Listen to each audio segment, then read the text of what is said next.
How to turn off green dot on your iPhone.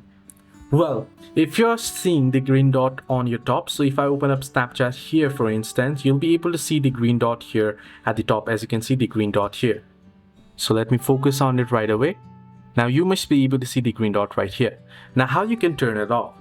Well, this is a privacy feature on iPhone. Whenever you open an app on an iPhone that can access or that accesses the microphone of your device, you will see the orange dot appear. And similarly, when you see that your app is using camera, then you'll be able to see the green dot. For instance, if I open up Snapchat here, it'll turn green because I'm accessing camera. If I head over to chats, you can see still the green dot is off, and if it is on my background, the green dot is still enabled. So I have to turn it off and it'll go off right away. So what you can do is, this is what you need to do. Open up settings first, then head over to privacy and security option. So settings, and under it head into privacy and security. From here, what you want to do is you want to tap on camera option right here.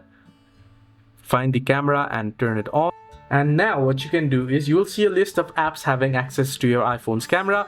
You can turn it off completely and you won't see the green dot. So if I turn off access for camera for Snapchat, then if I open up Snapchat now, you can see the green dot doesn't appear because the camera is not accessed. So you don't need to worry about the green dot. It is just that it means that the app that you have opened has access to your camera. Hope this video helped you. Do like and subscribe.